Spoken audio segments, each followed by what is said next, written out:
देश में आरक्षण को लेकर एक बार फिर से सियासी बहस तेज हो गई है।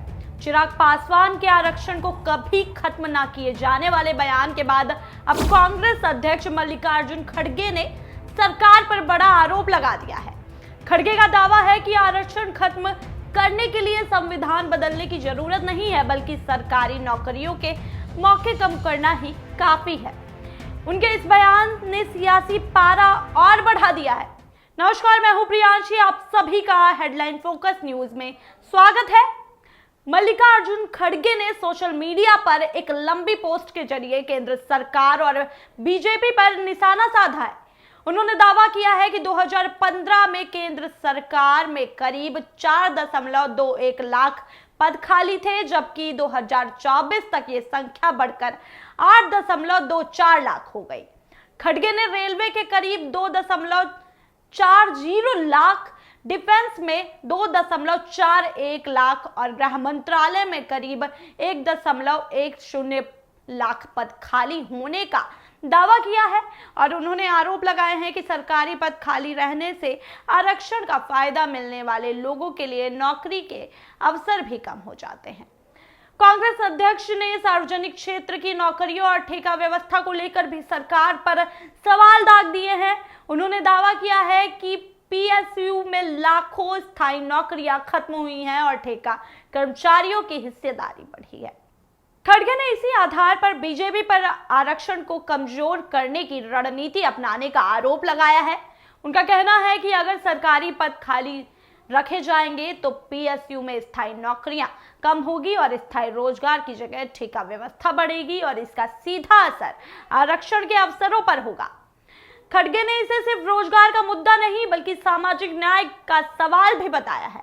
उन्होंने आरोप लगाए हैं कि एससी, एसटी, ओबीसी और ईडब्ल्यूएस वर्गों को संविधान से मिले अधिकारों को कमजोर किया जा रहा है। हालांकि आरक्षण को लेकर सिर्फ कांग्रेस ही नहीं बल्कि एनडीए के नेताओं की तरफ से भी बयान सामने आने लगे हैं। केंद्रीय मंत्री रामदास अठावले ने आरक्षण खत्म करने या उसका विरोध करने वालों के खिलाफ कड़ा रुख अपनाया है। उन्होंने कहा है कि आरक्षण संविधान से मिला अधिकार है और इसे खत्म करने की मांग करने वालों के खिलाफ सख्त कार्रवाई होनी चाहिए। आरक्षण किसी को मिल रही खैरात भी नहीं है। आरक्षण एक संवैधानिक अधिकार है और इसके पीछे की सोच ऐसे समाज से आने वाले लोगों को मुख्यधारा के साथ जोड़ने की रही है जिनके साथ किसी न किसी कारणवश भेदभाव हुआ है। अनुसूचित जाति के लोग हों, अनुसूचित जनजाति के लोग हों, शेड्यूल कास्ट कौन सी कास्ट है? ये वो कास्ट हैं जो संविधान में शेड्यूल की गई हैं, जिनका आधार छुआछूत था।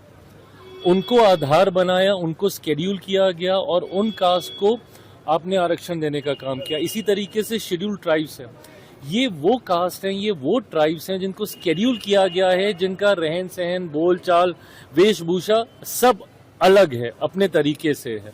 तो ऐसे में चिन्हित करके ऐसे वर्गों को मुख्यधारा के साथ जोड़ने की सोच के साथ बाबा साहेब के द्वारा रचित भारत के संविधान में आरक्षण के प्रावधान किए गए, जिसको आने वाले दिनों में समय समय पर और ज्यादा सशक्त करने का काम किया गया।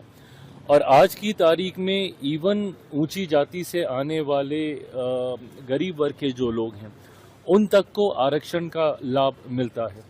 तो ऐसे में इतना विस्तृत दायरा कोई सोचे चाहे कि उसको आप यूं ही समाप्त कर सकते हैं, ये संवैधानिक अधिकार है, इस पर किसी तरीके की चर्चा संभव नहीं है। वहीं चिराग पासवान भी साफ कह चुके हैं कि देश में आरक्षण कभी खत्म नहीं होने वाला। ऐसे में एक ही मुद्दे पर अलग अलग राजनीतिक दलों के बयान सामने आने से 2027 के चुनावी माहौल में आरक्षण का बड़ा राजनीतिक मुद्दा बनता दिखाई दे रहा है।